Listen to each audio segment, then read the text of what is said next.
Good afternoon. It's very important that we are all here. It is very important that we are giving voice to the women who were raped and murdered on October 7th.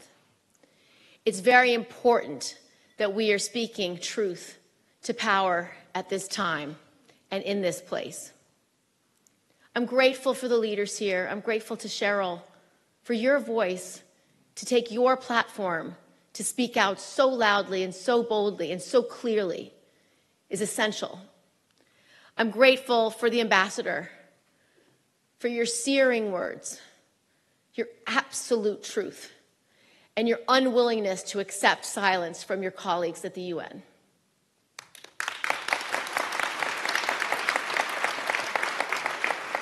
I want to thank Sheila and for the National Council of Jewish Women for standing so firm, for refusing to be silenced in this moment, and to bring the world community to bear.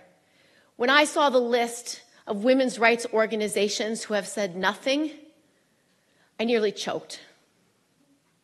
Where is the solidarity for women in this country and in this world to stand up for our mothers, our sisters, and our daughters?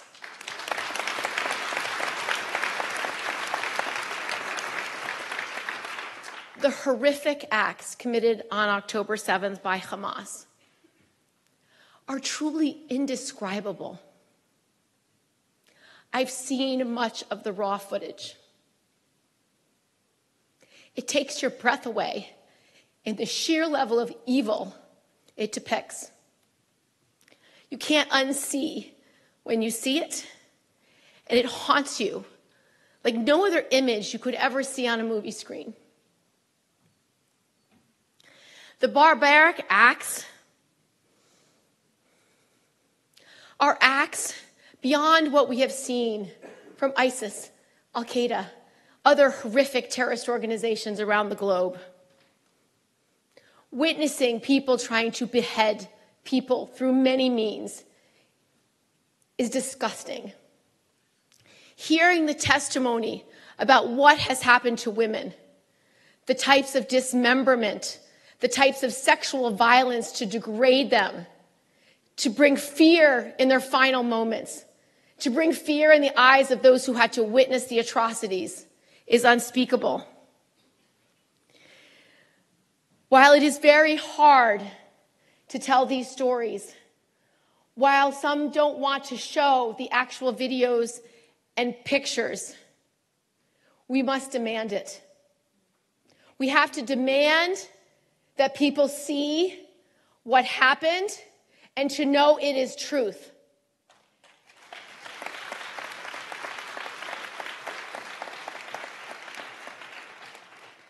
We collectively must ensure that the world knows the heinous, horrific, barbaric nature of Hamas's actions.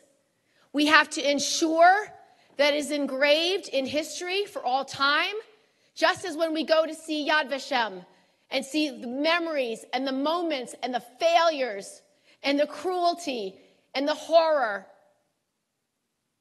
of what happened during World War II. One of the earliest images that we have been able to see is during the attack was that of Naama Levy. She was being dragged by her hair, her hands tied behind her back, thrown into a truck, blood streaming down her face, streaming down her arms, streaming down her back. Her sweatpants were covered in blood, streaming down her legs, clearly a victim of sexual assault. She was in terror. We've seen photos of bodies of all ages with unspeakable injuries.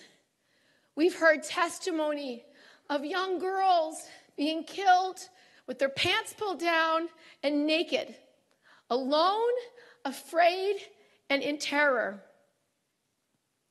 The mountain of evidence, forensic examinations, eyewitness testimonies from survivors and paramedics, video footage from Hamas itself, the words of Hamas declaring victory about the 10 people that he killed to his mother, recorded on his cell phone.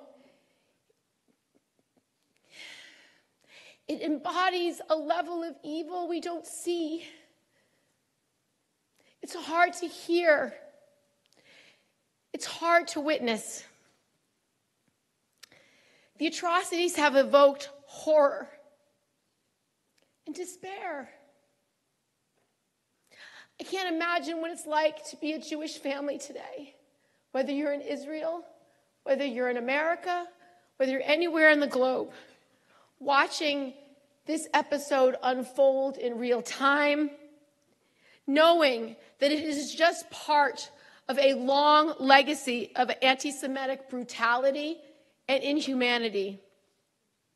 For centuries, rape, sexual mutilation, sexual violence have played a grotesque role in the subjugation and suppression of the Jewish people.